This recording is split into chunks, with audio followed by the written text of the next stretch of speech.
Go ahead.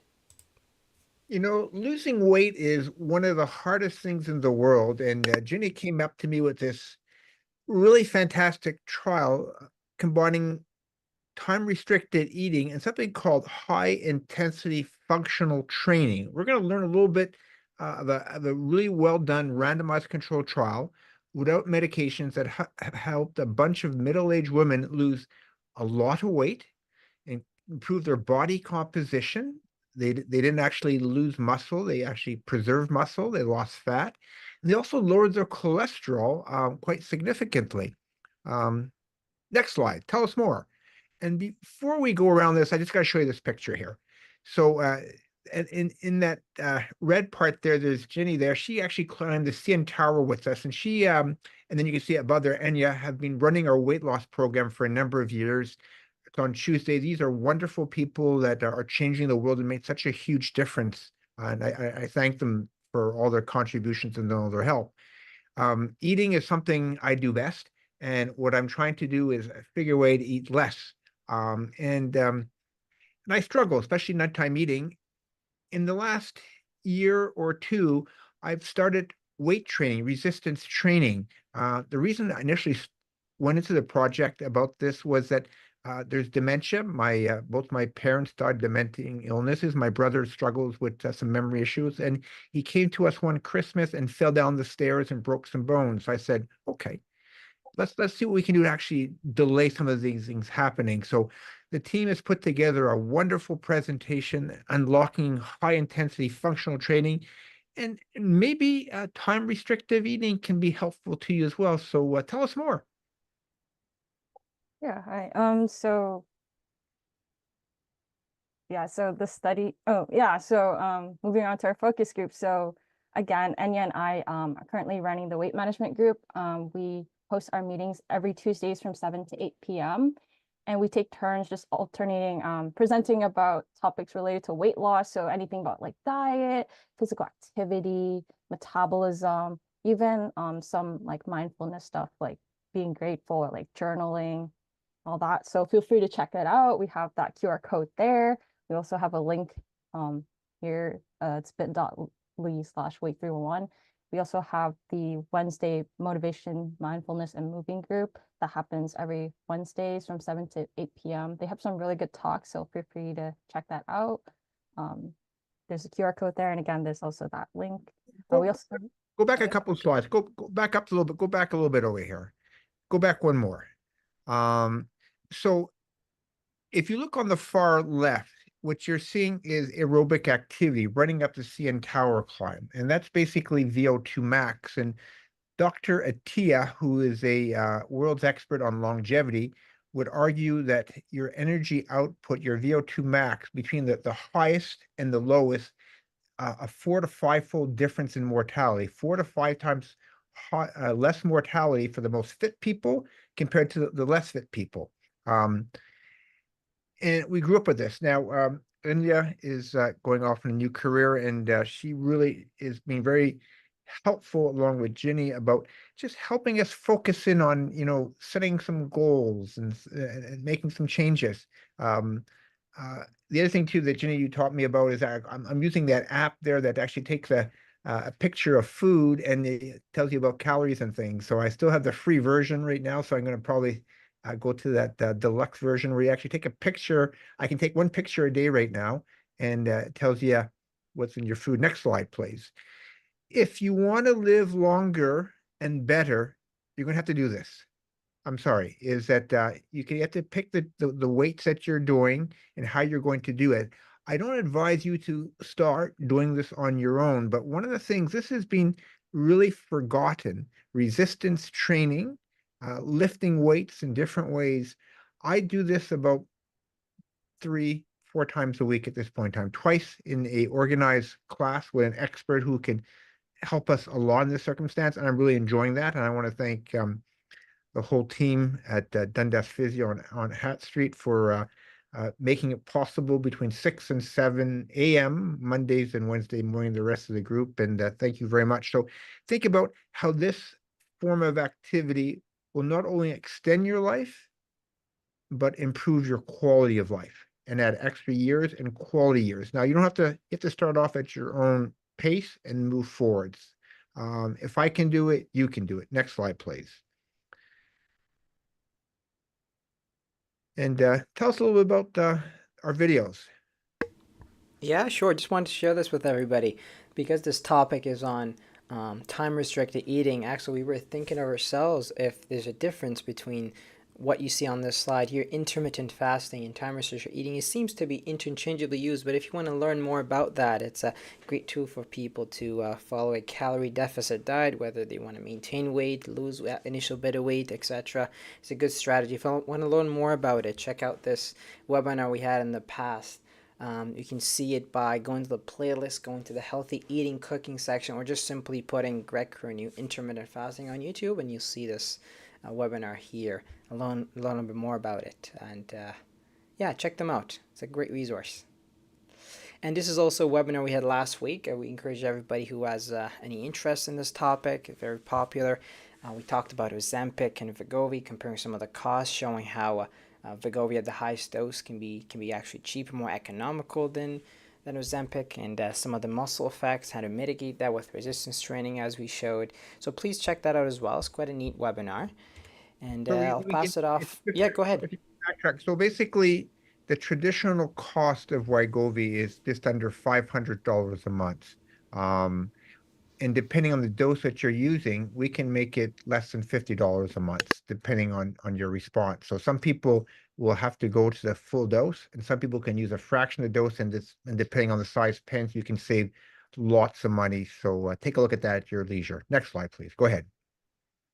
Yeah, so basically to introduce the topic overall, obesity is associated with increased risk of having cardiovascular disease, cancer, diabetes, and many other conditions.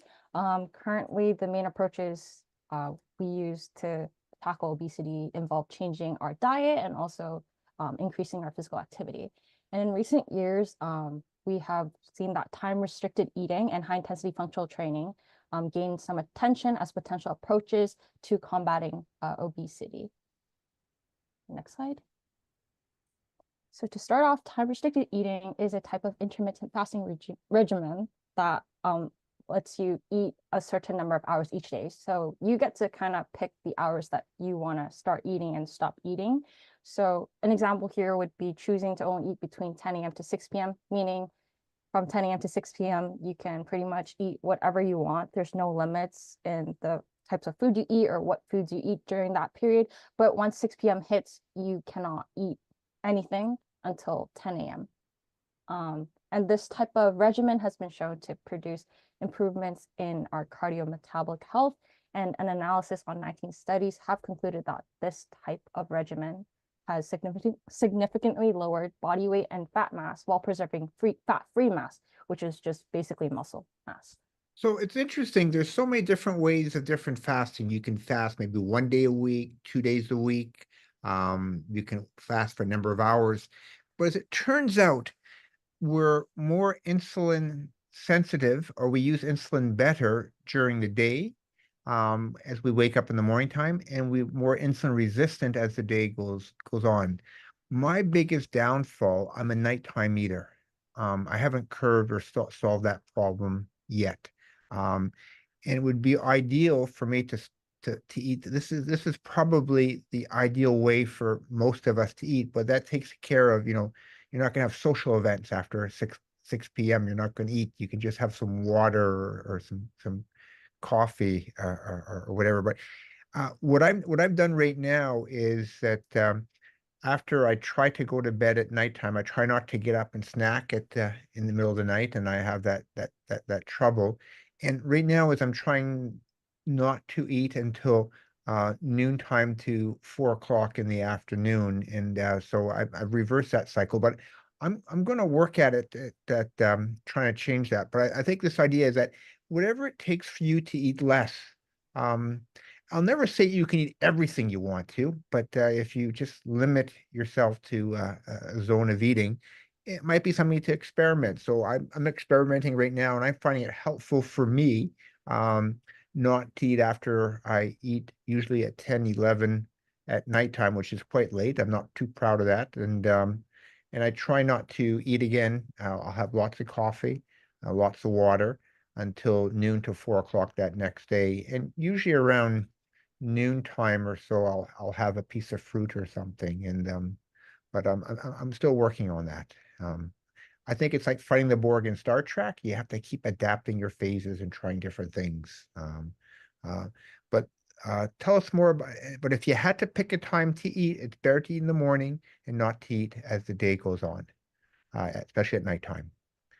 Some people are very effective at that. They can do that. I'm not very good at that. I still have to learn how to do that. I can still work on that area. Tell us more. Yeah, so we're going to be moving on to the high intensity functional training. So just introducing this type of exercise regimen. It's a newer exercise mode that combines cardio and resistance exercises. So I think a lot of us might know about the high intensity interval training. So high intensity interval training is mainly just using cardio exercises, whereas high intensity functional training, so known as HIFT, uses a combination of both. So it's just an alternative to HIT, and it involves alternating short periods of intense exercises with rest or active recovery periods of moderate intensity, such as just light walking. And this type of regimen uses multi-joint functional movements performed at high intensities. And it's also been shown to improve the function of insulin cells, lowers the fat mass, and also preserve muscle mass in overweight and obese adults, especially those with type 2 diabetes. So I'm going to show you some example of what a high intensity functional training routine would look like in the next slide.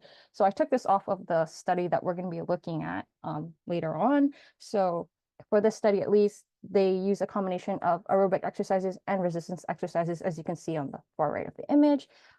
They had 8 exercises total, 4 aerobic exercises, 4 resistance exercises, and so the way it works here, I guess, from looking at weeks 1 to 6, for example, you would go through each exercise in order one by one, 20 seconds on, 10 seconds off. And during those 20 seconds, you would do as much repetitions as you can as possible.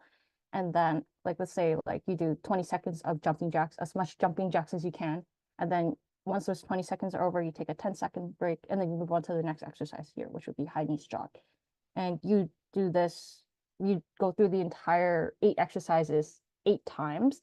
Although I think the rest part here would be between the aerobic exercises and the resistance exercises, you're going to take a 2-minute rest. So between butt kick jog and back and front squat, you're going to have a 2-minute rest before you move on to the resistance exercises.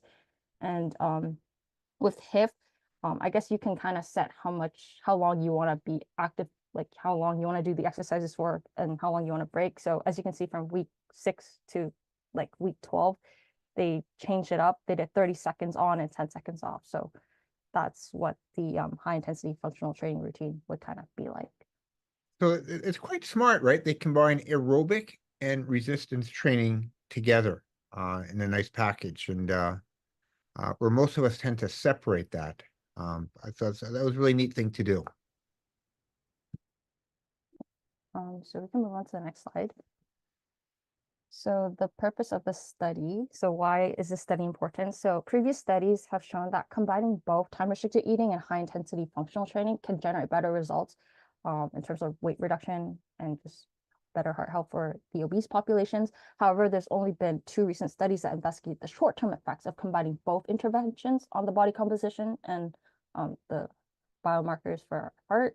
However, the research on long-term effects are still lacking, and this study just came out in May of this year. So the objective of this study is to investigate the effects of 12 weeks of doing this regimen of combining both time-restricted eating and high-intensity functional training to see how it affects our body composition and cardiometabolic biomarkers, especially in an active obese woman. And the investigative participants, they split them up into 3 groups. So one group did only time-restricted eating, one group did only high-intensity functional training, and one group did both together for these 12 weeks. So move on to the next slide. So this is kind of what the study looked like how they allocated who goes where. But the main idea in general was that they took out of 130 people who signed up, they only took 64 women with obesity. Their average age was around 32, and their BMI was on average 35.03, putting them into the obese category. So this is a randomized trial of 64 women, age 32, body mass index is 35, so significantly overweight. They're willing to participate. And this is randomized to the three strategies. So time-restricted eating, the exercise, and then combination of both. So I think this is pretty ingenious. And this happened during COVID. Yeah. Move on to the next slide. So the way they got the results was they had a baseline where they collected all the participants like blood to do blood tests. They collected their initial weight and also initial blood pressure. And the groups that had exercise in their routine, they went through a period of familiarization. And then after they I think actually no, everyone got familiarized, but then they got randomized and they did the interventions for 12 weeks. And then after that, they took the blood work, the body mass, and the blood pressure again. Yeah, next slide. So the intervention plan for those who did time restricted eating, they ate from 8 a.m. to 4 p.m. But after 4 p.m., they fasted from 4 p.m. to 8 a.m. They weren't able to eat anything, but they were able to drink water and have any beverages that didn't have any calories during the fasting time. And for those who did the high intensity functional training, they were provided with 2 familiarization sessions of that exercise routine. And they did this exercise routine 3 days a week, especially during the fasting window. So after 4 p.m. was when they did the HIFT exercises. And these exercise sessions were led by experienced instructors. And again, each HIFT session has 8 sets of 8 functional exercises, and it's based on Tabata training. And these exercises, the participants had the option to perform with body weight or free weights. And they were also motivated to complete as many repetitions of the given exercise as they could over the 20 to 30-second period, followed by 10-minute rest, and again, the 2-minute rest period between the aerobic and resistance exercises. So the group that did both. Pardon? Do you know why they had to do their exercise during the fasting window? Why they did it that way? I don't think they explained it in the article, but maybe it could be like if it. I don't know if the exercise sessions were like live or they were like people did it at their own pace, but maybe it could be like the instructors only had availability during that time, or I don't really know. Sure. And what does Tabata mean? What does that mean? If I remember correctly, it's just like a like it's it's like an AB pattern. I don't remember entirely. Okay. It's That's okay. That's okay. Don't worry. That's okay. Yeah, I was just gonna share with okay, folks. yeah. Yeah, I just searched it up. It's Tabata is just 20 seconds on, 10 seconds off. Okay. I guess it's just that pattern of like. Okay, gotcha. So yeah, okay, gotcha. Thank you. Yeah. And we can move on to the next slide. So after doing the study, they compiled the results, and here's what they found. So we noticed that the group that did both exercise and time restricted eating, they lost 11.4 kilograms compared to that was the most compared to the groups that did eating alone, time restricted eating alone versus also just exercise alone. Their BMI also lowered significantly, 4.2 kilograms per meter squared. Their waist and hip circumference also did decrease, although I guess hip circumference was a lot more for the group that fasted only. In terms of fat mass, what we can see here is that the group that did exercise and time restricted eating, they lost a lot of fat mass. They lost 8.3 kilograms of fat mass, whereas the time restricted eating group lost only 4 kilograms of fat mass, and the exercise group alone only lost 2.9 kilograms of fat mass.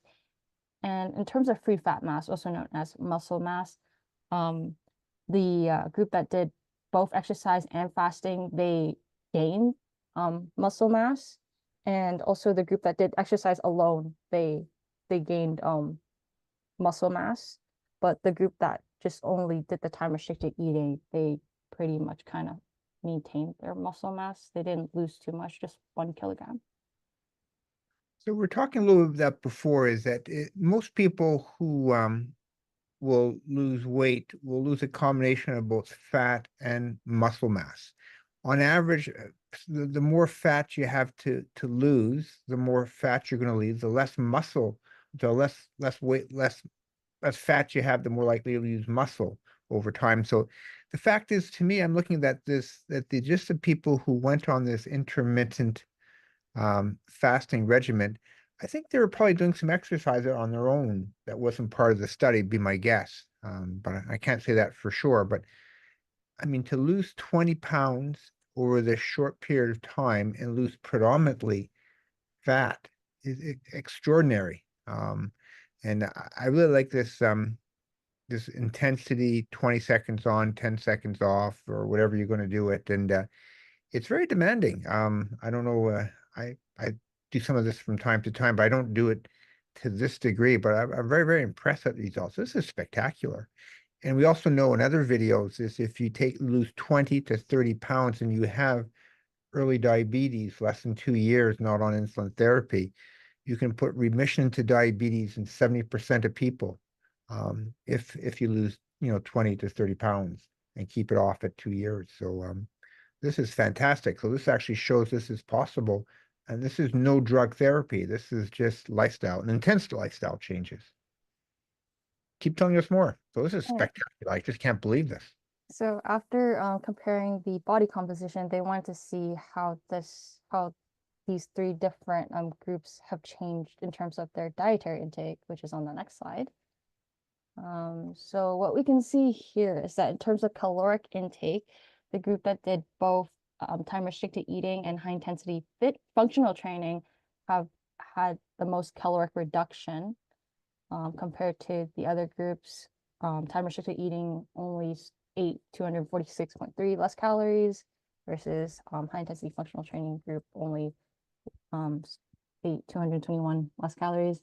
In terms of carbohydrate consumption and fat consumption and protein consumption, the group that did time restricted eating and high intensity functional training together consumed, like, their reduction was the greatest compared to the other groups. I think especially looking at carbohydrates is a pretty big difference, which is good because we do kind of want to reduce our carbs consumption and also our fat consumption. We want to reduce that. Protein ideally more, but yeah, it's good that they reduce their carbohydrate consumption. Then after that, moving on to the next slide, they compared the lipid profile between these three groups, so their cholesterol and their triglycerides level. And we noticed that the group that performed both time restricted eating and high intensity functional training, their the bad cholesterol, at least like the LDL cholesterol and the triglyceride levels lowered, they had a more significant reduction compared to the groups that did only time restricted eating and high intensity functional training alone. And we can see in terms of the HDL cholesterol, which is the good cholesterol, the group that did both time restricted eating and high intensity functional training, their good cholesterol increased the most compared to the other two groups. So there's that. And in addition to the cholesterol, they also wanted to look at the glucose and insulin levels between these three groups. And what they noticed was that the glucose levels and the insulin levels and the insulin resistance ratio between all three groups. So the group that did time restricted eating and high intensity functional training, all of those values reduced the most compared to the other two groups. As you can see, especially insulin levels reduced significantly, which is good in a sense, meaning that they became more sensitive to insulin and their bodies required less insulin. And as you can see at the bottom, so the HOMA IR, that's just a value that tells you, I guess, how likely you are to have insulin resistance. So optimal HOMA IR ratio is between 0 to 2 units. If you have a ratio that's greater than 1.9, it indicates you have early insulin resistance. But if you have a value that's greater than 2.9, it means you already most likely have significant insulin resistance. So as you can see, at the start, all three groups pretty much had significant insulin resistance. But after the interventions, most of them at least have reduced significantly. So the group that did high intensity functional training, I guess they have some early insulin resistance, but the other two groups pretty much are in the optimal HOMA IR ratio value, which is pretty good. But the TRE HIFT group is pretty much closer to the optimal, which is really good. And it shows how doing time restricted eating and high intensity functional training can really lower those values and really help, especially if you have type 2 diabetes. So moving on to the next slide, we're just summarizing the findings. So we found that overall, all three types of interventions, whether you did time restricted eating alone, high intensity functional training alone, or a mix of both, body weight decreased significantly, especially as well as the BMI, the waist circumference, hip circumference, and the fat mass. However, the group that did both time restricted eating and high intensity functional training, they showed the greatest decrease, which is excellent. Caloric intake also decreased significantly within all three groups, but again, the biggest caloric intake decrease was with the group that did both time restricted eating and high intensity functional training. All three groups also had lower total cholesterol levels and also lower triglycerides, with the group that did both time restricted eating and high intensity functional training having the greatest total cholesterol and triglycerides lowered. And overall, across three groups, they had around a 40% decrease in LDL, which is the bad cholesterol, which is good to have lowered. All three groups in general had lower glucose, insulin, and insulin resistance. But again, the group that did both time restricted eating and high intensity functional training had the greatest decrease, which is ideal. So it's quite interesting. 40% reduction in LDL cholesterol by diet and lifestyle changes is very difficult to achieve. We say on average, 80% of your cholesterol is related to what your body makes from your liver to your intestine. 20% is more response to diet and lifestyle changes, but it's quite variable. If we look at historic data and people who put themselves on a low cholesterol diet, we see roughly a 5% to maybe a 10% reduction in LDL cholesterol. People who you actually put into a hospital bed and feed them can see this 40% reduction in LDL cholesterol. So this results are spectacular, well above what the average is. So it reminds me that diet and lifestyle changes work. My experience is that most people who put themselves in diet and lifestyle changes see a 5 to 10% reduction in LDL cholesterol. And the more genetic cholesterol you have, the higher cholesterol, the less responsive to dietary interventions. So if you lack LDL receptors, it's harder to bring that to a very safe level. But this is spectacular. The weight, 20-pound reduction, LDL cholesterol of 40%, maintaining muscle mass, losing fat mass and building some muscles if you do proper resistance training in aerobic in combination. This is spectacular. That's all I have to say. And it's a randomized trial. It's a small one. It was done in obviously very motivated, 36-year-old individuals who had a lot of weight to lose. Body mass index is 35 is pretty heavy, and they did it. So you can do it too. So with these findings, so what does this mean? Like, why is this important? So with these results, we can see that time restricted eating and high intensity functional training, when combined together, or sorry, actually no. So individually alone, they can help with weight loss and improving your like lipid values and your glucose values, your insulin values. However, it is ideal to incorporate both time restricted eating and high intensity functional training together to receive the most benefits. And in terms of the exercise alone, high intensity functional training can improve free fat mass, which means your muscle mass, improves your muscle mass by helping you build more muscles, and also improves your cardiovascular health, especially when you're doing those aerobic exercises. So next slide. So how can we incorporate these findings into our daily lives now that we have gone through the study? So after going through this study, we might consider incorporating high intensity functional training exercise routines around twice a week. This includes cardio and resistance compared to HIIT, which is only for cardio. It allows us to improve our cardiovascular health again and build/maintain muscle mass. And a pro of doing high intensity functional training is that you can do a lot more different types of exercises compared to just high intensity HIIT itself, which means like the exercises are less likely to be boring. You can also kind of customize it yourself, choosing exercises that you like specifically. And you can also make it more accommodating, especially if you might have like mobility issues and or like you just have like back pain and all just those things. So it's more accommodating in that sense. And from these results, we also want to consider incorporating time restricted eating daily. And you may also want to keep a food diary to keep track of how much calories you're eating. And overall, if you can, best to always incorporate both for optimal results. Were these people encouraged to keep food diaries in the project?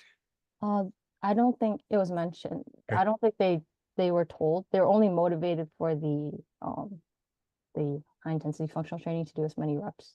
Keeping track what you eat is always helpful. Same thing with weighing yourself. I find it's helpful, and keeping track how much exercise is important too as well. So moving that, I think Enya might Yeah, so exercise. yes.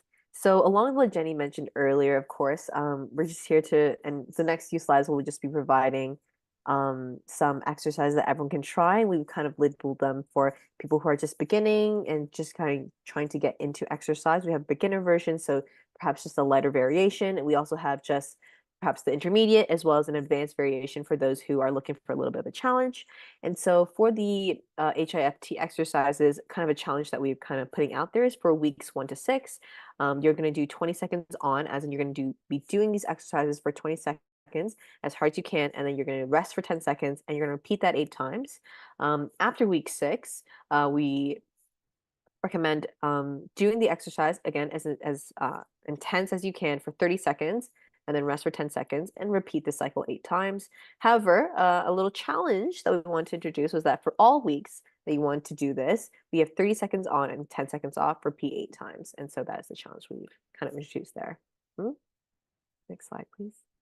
Oh, as well, along with what Jenny mentioned earlier, with keeping a food diary, it's also just as important to keep track of your exercise, keep track of your progress as well, along with the food diary. And again, keeping track of your progress will also just help immensely with making sure that you're on track and really just seeing your progress.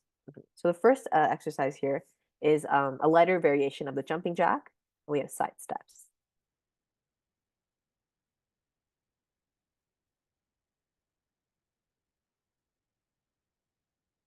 And the next one is walking high knees. And then again, this is just a lighter variation for those who perhaps cannot do the jumping just yet.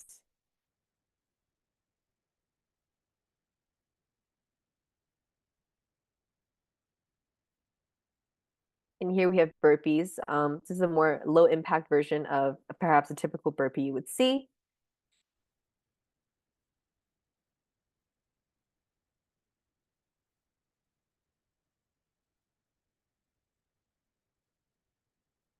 And again, for all of these low impact, more perhaps low impact exercises, we recommend doing your best to focus on form and just doing as many reps as you can within those 20 or 30 seconds that you choose to do. And here's some modified butt kicks for those, again, who perhaps are just not ready or perhaps feel uncomfortable doing the kind of jogging portion of it.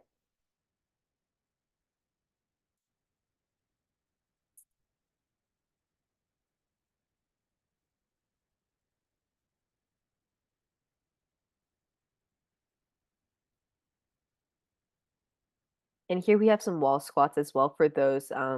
Again, there are many different variations of how to do a back squat, how to do a front squat. However, if you do feel uncomfortable or feel unsteady, perhaps doing a back squat without the wall, then this is a great option for those who would like a little bit extra support.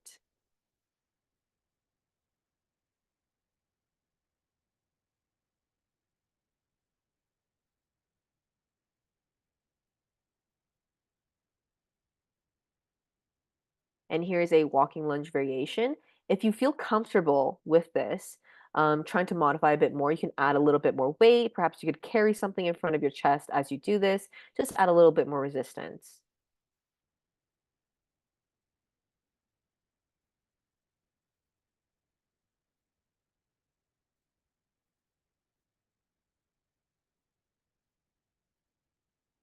And you hear wall push-ups. We actually had a push-up challenge back in February, I believe. And again, if you would like to take a look at that push-up challenge, please feel free to do so. The push-up challenge really just involved you doing as many push-ups as you can. Any variations, it could be wall push-ups, it could be clapping push-ups, diamond push-ups, whatever kind of push-ups you can do, and trying to reach, I believe it was 2,000 was the number. And so within the month of February, we had challenged our members from the weight management team to do as many push-ups as they can. And we did have one member actually reach 2,000. And it was a very great milestone. He was super proud of himself and he posted on Facebook. And it was just a very, very satisfying and like a great moment to just appreciate the work that he has done and what his body can do for him. So for those who are interested, there is a push-up challenge that you can try. Absolutely. Just gonna add, I think it was Peter. Is that right, Anya? I'm not sure if I I'm believe it just was getting Ross. It Ross. was Right, right, Ross. right, Yeah, it right. was Ross. Correct. I just remember. Yeah, yeah, yeah. Oh, yeah. I remember Ross. Yeah, it was working hard at it. Absolutely. Yes, he was checking in with us every week. He really, really loved it. And I think it was really great. I think it was a really great inspiration for other members as well to see like, Wonderful. Shout yeah, out to like, Ross. yeah, Yeah, Absolutely. I shout out to know, it was Ross. great. Yes, I think one of us, I was able to do that, and the most I can do in a row is just over 20. The guy I play squash with did the 2,000 in the first week, and then Yeah. um, Mike, who does these mini triathlons, does 100 push-ups to start the day every day. So what I try to Wow. do many days is as I put the coffee maker on, try to do some push-ups and some sit-ups, and Yeah, but of you can course. just go to or whatever. But I'm inspired with all these different opportunities. Tell us more. Yeah, and again, like there's so many different variations. I feel like a lot of people are a little bit intimidated when it comes to push-ups, but again, there's a wall push-up. Any kind of activity is activity. And here are some deadlifts. I would recommend those who want to try doing a deadlift, definitely try it without weights first to get the form correct. There's many, many different videos online to teach you about how to do the correct form, as this, if done incorrectly, does put a little bit of strain on your back. So I do recommend doing this with the help of someone else, just watching your form, maybe take a video of yourself doing the exercise. So check your form as well. Mhm.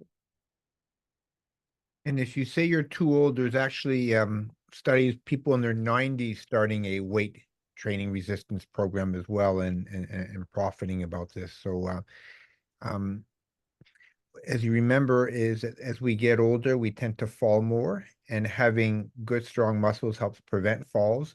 So when a young person falls, they put their hand out, they break their wrist. When an old person falls, they can't get their hand out in time, they break their hip. Once you break your hip, less than half people ever get back to full recovery. And at the age of 65, if you break your hip, you have somewhere between a 10 and 30% 2-year mortality. So do things to help prevent that. So keep telling us more. And to add on to what you said, Dr. Curnew, I see also quite a few people online who perhaps they're also personal trainers or whatever, and they've kind of really helped their own parents who are perhaps reaching 60, 70, get into training regimens and strength training regimens, or even just people alone who are kind of just like maybe they feel the need to start this training regimen because they just don't feel maybe happy or healthy in the body they're in right now. And so they start to do these training regimens, and just within a few years, within 1 to 2 years of consistency, they do see vast improvements from where they were just 1 to 2 years prior. And so again, it really just brings kind of just echoes the fact that it's never ever too late to say, oh, I can't do this, or I'm too old to do this, or stuff like that. There's always some way around it. Even starting off with beginner variations of these exercises, you can slowly see your progress and move on to intermediate and advanced exercises. And I'll pass it off to Jenny for now. Yeah, thanks, Anya. So now we're gonna move on to the intermediate version of the high intensity functional training exercises. These are pretty much just normal ones. So it's like those who are able to move fine and those who are able to do some jumping or a bit higher intensity, they can try the these intermediate versions. So first we have jumping jacks.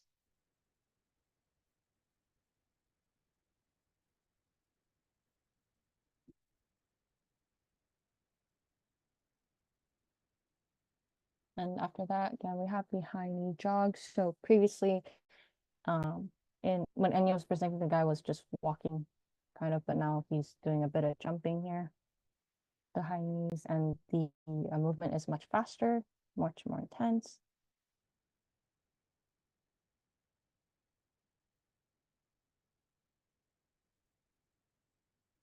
Then next up, we have burpees.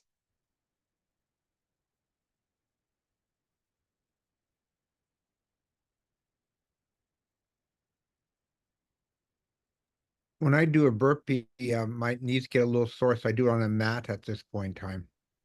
Mhm.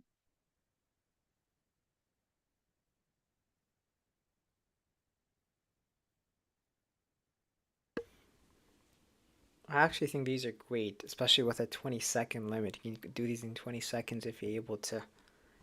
Get a little bit of everything too. A little bit of resistance training, a little bit of cardio, doing one push up and then jumping, plyometrics, a little bit of a total package. It looks like no burpees.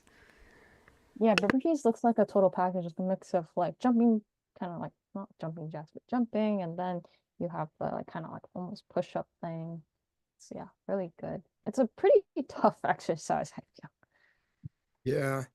What's funny is that I'm doing it now. I think Darren, who's much fitter than myself, and so in between squash rounds, we do a series of exercises, and one of them is burpees and stuff. And he keeps asking me if I'm okay. It looks like I'm going to die in between, but I somehow survive. And so and to me, I want to thank Dalton at Dundas Physio, and his group there that really got me started on this. I wouldn't think about starting this on your own. Yeah, you want to have people who can really help you, so you do the exercise properly, encouragement, and coach you. So I'm blessed that my wife is a yoga teacher and a fitness person. And then it's it takes a whole community to be healthy, and keep telling us more about these lunges and others. Mm. And we got push-ups. Oh, Go back to push-ups. Go back to there's so many ways of doing push-ups. You can do one-handed push-ups, two-handed push-ups. You can do sideways planks and things of that nature. What this is that I think this is do great we for miss? Dr. Kearney. You can show the great form. So next month we do it. We do correct yeah, push-ups. form is very Correct form. important when it comes to push-ups. Yeah. Do we I would say do we, something I would add here is that you don't want to get injured doing this because you might think you're healthy. When I started doing the 2,000 push-ups, not quite an injury, but a little bit of a tingling sensation in the elbows. You just have to make sure you have the right form. You're not putting too much pressure on one joint or one muscle group, so a bit more balance. So just that's why when you're first starting it, number one rule is to not get injured, and the way you do that is correct form, taking your time, building slowly, and I know deadlift shows on the next slide, but when you're first starting, no weights or just with the bar itself. Again, what Dr. Curnew said, I think when it comes to weights, doing with other people is really, really important, especially if you haven't touched weights in many decades or never. because you can easily hurt yourself. That's one of the worst things that can happen, because if you do hurt yourself, then it's very difficult to go back. You might not want to do it, might take you time to go back to it. It's just something to be very aware of, cognizant. So start slowly, a little bit, as much as you can do, and see where it takes you. And I find doing what people know what they're doing, they can correct your form. Are you high enough, low enough? Do we miss an exercise before? What was the exercise before that? I missed that when I was talking too much. We had walking lunges and squats. So tell me about walking lunges and squats. What's the best way of doing them? Well, I think in general, especially when since these exercises involve using the knees, it is best to focus and prioritize form, especially. I guess in terms of walking lunges, you want to make sure that your knees are not going past your toes, and also just make sure that when you're doing them, you're not stretching a bit, like your back leg at least is not like going too far. You're not going too far ahead with one of your legs, so you don't like cause injury. So just kind of, I guess, experiment with that first. And also, Do something standing. I would add, Jenny, on this is that, because I tried quite a bit of this myself, is that you might look at the speed here and you think that is the speed you have to do so, but you have to really do it slowly, especially if your knees are not used to it. If you haven't warmed up, just jumping into these walking lunges quickly, your I form won't think be great, and you might actually hurt your knee a little bit. The tendons in the knees, or just the knee itself. Again, same rule applies. Take it very slowly.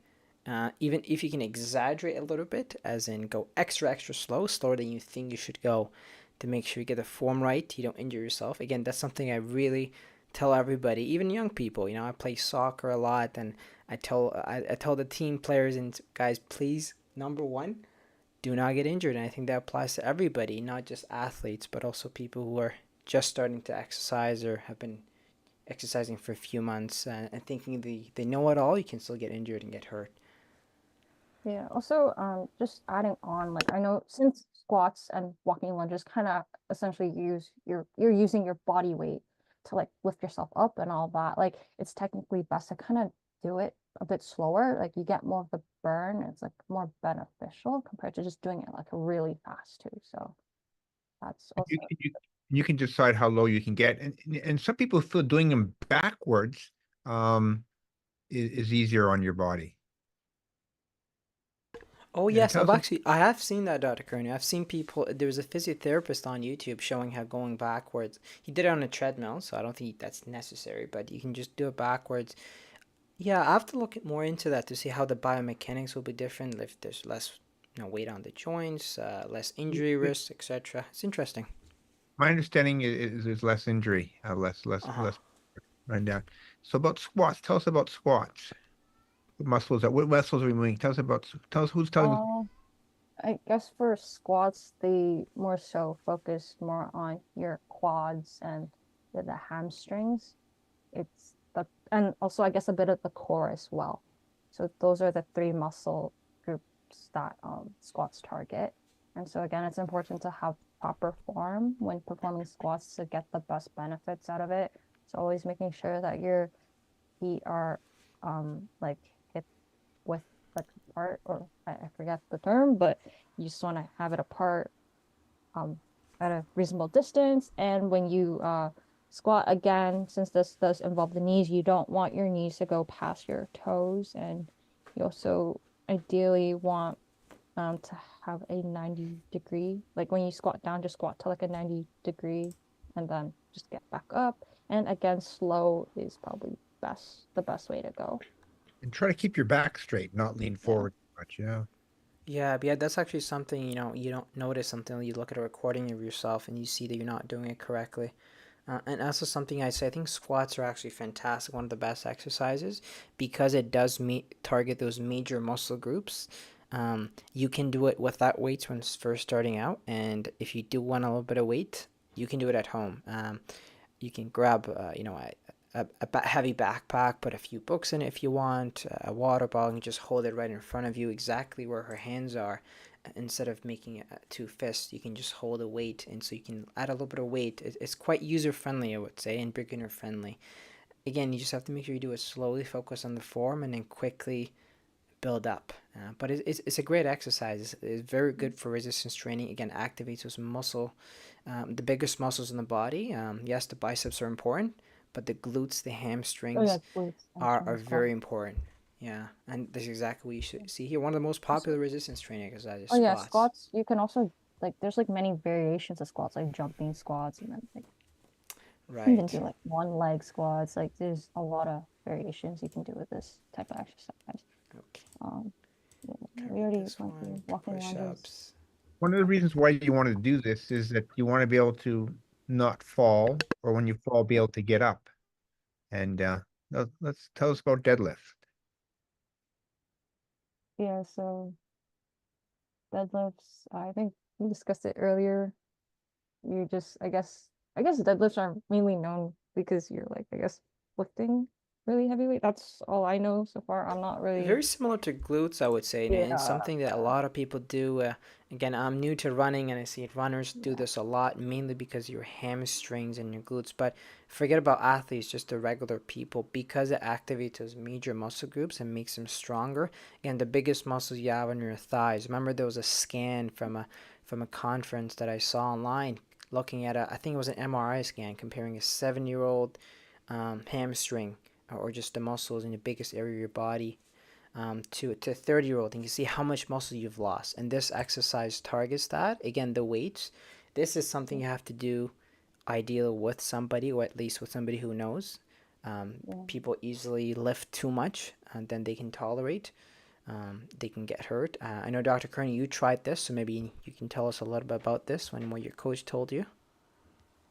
So what I tend to do is that the first I lift with just with the bar, not no weights on there, just to get warmed up. Then I do 2 warm-up sets with less weight, and I keep adding weights, and I do repetitions from 6 to 10 repetitions, and I take a break. So this is a little bit different from this type of program. So I tend to do is I'm going to do 3 to 4 sets of this, and I basically want to be able to go up to about 10 and feel that I can't do any more. But in this program here, you're doing this 20 seconds on, 10 seconds off. So you Yeah. use less weight, and you're doing some aerobic stuff. So it's actually very interesting. And I kind of like this way of doing things because there's different forms of exercise. There's, aerobic activities, so climbing the CN Tower, playing, running around, walking, bicycling, swimming. Um, this combines the best of both resistance and aerobic capacity. You're going to be tired. Um, the other thing that Jenny pointed out is that balance training, one fall prevention, do things on one legs. I'm not as steady as I used to be. And so I'm really trying to do exercises with one leg at a time. And I have trouble with that, but I'm still working on that. So just variations. Uh-oh, there's a harder version. Holy cow. It's for those who want the challenge and they don't want to do Start the with your feet conventional. They together. want to take it You a want to step further. So we got squat jacks. So this is a mix of squats and jumping jacks. Yeah, sorry, it's a very slow video, but Oh, I it's think in a it's slow motion. I see. yeah, Beautiful. it's Okay, a this highlight is more form, I difficult. Yeah. guess. So Yeah. this is activating the fast twitch fibers that you definitely lose with age. Less. I know some people think it's not as important, but something I was learning. Dr. Kearney mentioned fall prevention. When you do trip over, the actual muscles that first catch you are those fast twitch fibers to quickly be able to react. And when you lose them over time, that's one of the reasons people cannot catch themselves to put the Can you tell leg us a in little, front of the hold on other for a and second. stop Hold on, hold, yourself. hold on. Tell us between fast twitch and slow twitch. What are you talking about? Tell me about muscle fiber. What do you know about them? Yeah, I actually don't know a lot, but I have heard that there's different compositions of muscle fibers you have. You have slow twitch fibers, fast twitch fibers, and I think there might be another one. I don't know the whole composition, but they both do different works. They're activated in different types of workouts, and this type of workout, you see, the fast twitch fibers are more activated. They're the first ones you lose when you age, and that's why you see athletes who retire, athletes who require more speed, they retire because of that, because the first muscle fiber that you lose, and then after that you lose I think it's power, and then after that, size. So size is one of the last things that you lose, where you can see that in the 60s, 70s, and there's a massive drop off in the actual size, and you can see it. And you have sarcopenia, so muscle related, muscle loss related to age, and so um, they're both important. Both the strength and the speed. Again, speed catches you, strength for doing activities of daily living. They're both important. So again, is that you can lose between you build muscle fiber on average till in your 20s. At 30, you start to lose muscle. And then it accelerates a lot at 50, 60, then at 75, it's a big decrease. And you'll see if you look at most 80-year-olds is that they don't exercise very much. They have small shoulders, big butt, big stomachs. So if your biggest muscle is your gut, that's not a very healthy thing. So you're very insulin resistant, and if we actually measure in the clinic here body composition, looking at different scales, and basically my body mass index is about 25. I'm aiming for 22 to 23 at this stage, but I look at my body composition. I have too much fat, not enough muscle, so I'm working at trying to lose 10 pounds of fat and gaining 10 pounds of muscle. So that's my goal at this stage, and I'd like to be another 5 to 10 pounds lighter, but also gain some muscle at some point in time as well. And it's a slow process. It's harder the longer you wait, the harder it gets. Do you have any comments about this form of um, these exercises, Ginny? I don't have any additional comments. Aside again, form is very important, especially when the exercises involve the knees. That's all I'm really gonna add right now, given the current exercises we're going through right now. But yeah, always again start off slow and then build up momentum over time. You know, actually, go back one slide there. One Yeah. exercise, just go back one more. Yeah, sure. Um, 1 sec. yeah, is that one of the things I'm enjoying is jumping. So we have is that I'm trying to jump different heights, either with 1 foot or 2 feet. And I remember in high school we're doing the high jump, but now what I'm trying to do is just jump up onto something like this here, different heights, and it's a lot of fun. Um, and you have to decide what height you want to go to, and how many you can do, and so it's and just hanging also too as well. And we keep telling us more. So these are some different things. So what's Oh, the this thing? one's very difficult. This is I think this is very very difficult. advanced. Well, no, I mean it's doable, but it's I'm something sure to aspire to. there are people in the weight Absolutely. management club who can definitely do this. So my body composition, let me just take a look. I think her body composition is just wonderful. Mine is has some work ahead of me. I'm just gonna just check this out over here. I Sure. think I think right now is that I, l- I think I I'm love this one. It's wonderful for balance. You see how she catches herself yeah, when yeah, she brings yeah, the yeah. foot forward. It's more advanced. I don't think we can expect many patients to do this if you're an elderly person, but it's um gives you a bit of So I'm looking at stimulation. my body mass index is 24.6. My body fat is 21.3. My subcutaneous is at 19%. So I need to work harder at this. So I'm really working hard at losing that fat and getting that muscle. I gained a bit of muscle, not as much as I thought for a year's work, but it's well, butt kick jog. That's kind of interesting. Yeah. Yeah, so you just instead of like doing butt kicks on the spot, you're just doing a jog.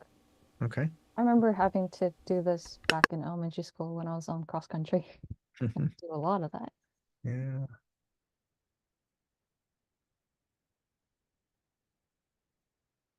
Then I guess the alternative to squat is a Pushing jump through your squat. heels as Although I much as guess you can also do you can technically also do the uh the jack squats, the jumping jack squats if you Okay. prefer. I feel like that's also a pretty good alternative as well. Was there a comment from somebody there? Go ahead. Oh, did someone make a comment? I thought I heard something there. Okay. Oh, any suggestions for anybody else? So you can see now. So some people going to these gyms are intimidating. There's lots of mirrors and lots of really fit people, but there's also schmucks like me there as well. So come join us. And the mirrors are just, to me, is to reflection, looking to see what I'm doing right and doing wrong. And it's not anything to do with vanity. It's just to get all these things right. And it's amazing when you see yourself and how you can improve. Um, and you don't have to have these huge muscles as you see in this young guy here, but um, my biggest muscle is still my gut, so I'm still working on that one. But it's getting smaller. And my blood sugar, oh, this is kind of cute. I want to hear, let's look at this. What's this over here? Holy cow. Okay. We got to try that one day. Right. Yeah, we can do that. We can see how many we can do. Actually, I think I did try this a few times in the push-up challenge. Actually, I was at 1 or 2 days and just trying to get my challenge myself a bit more, but I stopped doing it afterwards. It's not. It is more difficult, but it's not unbearably difficult than the regular, especially if you've already been doing a little bit. So Darren makes me go one hand and then move the hand off to the side, moving That up, that is that and is very difficult. Yeah, That is. there's also like a push-up type. I remember where you like when you like press up, you clap and then you go back down. yeah, that one I'm become afraid to do. Like I remember I've seen a video of someone doing like finger push-ups, like they were just on there, All just you can do is using push up, go down, hold for 2 seconds. something like that. I don't remember. Yeah, Yeah, something. That was different cool. things. Yeah, yeah. So the coffee maker's on, do some form of, it could be from a chair push up to a wall push up to anything. Just try different things. Oh, this is But interesting. this one, yeah, you can use resistance bands, and it's again a really good exercise for maintaining balance. Now, I have trouble with my balance. I would tend to fall with that. And so one exercise I'm trying to do right now is I'm trying to put my socks on by lifting up one foot, put my sock on and not fall. That's actually wonderful. I do that. I do the same to Curnew, and I have long Sometimes- socks, and so sometimes when I do that, I do kind of almost go down, but I want to keep the challenge. And I've broken quite a few socks. My wife said, why are your socks getting all torn? From exercising with sock exercises. Okay, this is interesting. Yeah, And so single deadlift, I just put kettlebell. two different alternatives just because I found The it kettlebell. interesting that you can also do with resistant bands. So those who can't afford kettlebells, you can maybe look into. Jenny, quick question: is there an alternative at home that we can make for kettlebells? Any suggestions? You can use like a ball or something, just like even a cup maybe. Just a knapsack with some books Yeah, in it, like it just a rice bag. or just take a little bit It of just has to have that handle area so you can have a good grip on it. just take a little bag, little Yeah, I think a bag is probably the best. and you have that handle there and put Yeah. some books in or something. This is actually difficult for me to do. I'm not the most. I don't have the most flexible hamstrings. Yeah. So you know how our leg is quite straight and goes all the way up. That is easier I said than tend to done. I tend to lose my balance when I try doing this over here. Yep. And I Absolutely. can't get my leg up straight there. It's bent. But I keep working on that. Yeah. So that's pretty much the end of this talk. Thanks Okay. everyone Well, for listening. first of all, thank you, Jenny, for all your work at the weight loss team and your clinic, and thank you for teaching me so many different things. And what's that app cost, that eating app there we The mentioned? Snap Calorie, I think it Yeah, costs like $150 for a whole year, yeah. $30 a month. Yeah, so I'm actually using it right now. And I'll have to show you. I'm not using it properly. So next time you're in clinic, you have to show me that I can learn it better. So important, if you have trouble with all this technology, find a young person that can show you how to do that. Um, and I'm hopeful if you go back to that randomized trial that we have over here. This is actually a randomized trial that shows that you can lose 20 pounds, that you can actually lower your LDL cholesterol by 40%. But you need to put a lot of consistent work into this. I don't know if this is reproducible. We should try our own version of this, and you can just some of these exercises. But I really like this approach. I like the approach is that medications can be very helpful for many people. Um, and my hope is to combine the best of all worlds. There's bariatric surgery, but I think for many of us, there's a lot we can do to improve our fitness. Don't let yourself be overweight, and you want the golden years to be golden. If you have a body mass index of over 40, you're probably going to have a lot of miserable in that life. If it's over 35, you're probably going to pay consequences for that. The ideal body mass index 20 to 25, I get that. But also body composition is important. So um, my blood sugar is too high. I have too much blocked arteries. Um, I'm working on better sleep, and I'm just surrounding myself with people, and I'm getting better at this. So fire on all cylinders. As those who saw the other video, I'm trying to fly a plane glider. My success has been slow, but it's been gradual. Um, and I hope you make an honest effort to make health a priority in your life. You're not going to be healthy in old age unless you make some changes. And the longer you wait, the harder it gets. You're losing muscle mass and getting proper protein. And one thing is that having 1.5, 1 to 1.5 grams per kilogram per day of protein is important. So I have this can of Clark beans over here that has too much sugar in it. What I do is I take a third of this, I put into a salad, and I also have soybeans, and I put a bunch of soybeans in there. So I dilute things down, get that extra little oomph to that. And so diet's important, sleep's important, community is important. I just want to thank uh, Ginny for showing this, and Enya for all her hard work, and the rest of the team. Please join us on if you can put the link again for the Tuesdays and Wednesday sections, Rad, that would be great. We'd love to see you intermittently or whenever you feel that's appropriate. Come on out. Um, Mm. and thank you so much. Any final thoughts from anybody? I guess I just want to add on to what you said about the weight management club. I just want to let everyone know, like, you're free to join. You don't it's not mandatory to like talk. I know some people think like being in a focus group meeting means you might have to talk. Like, you're free to just tune in. I know people can be busy. You can like just have the talk put on the side. Like, think of it like, I don't know, like a radio. Like, you're listening to the radio and you're just doing your own stuff. Like, you can always do that, and you're always happy to you're always free to chime in whenever you want, share your thoughts. We're here to all learn and inspire each other, and also like work together to reach our personal goals. So, yeah. Right, yeah. And uh, Sarah, I'm not sure if you have any thoughts on how activity fits into your life. The vast majority of us don't do it, or don't do enough, and you have to start somewhere and work your way up here. But this is phenomenal, terrific results. Bad English, but you know the results. Rad, any final comments at all?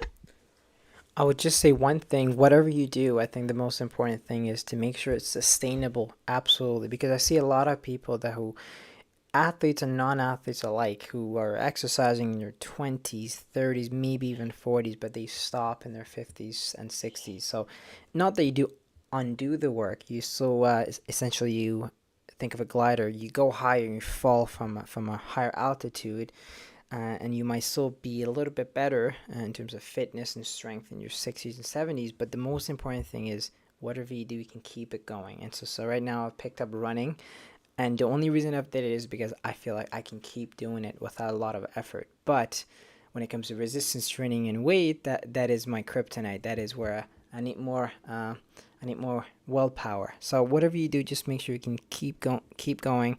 Friends help a lot. Make it enjoyable. It doesn't have to be something you do to impress Dr. Curnew. You do it to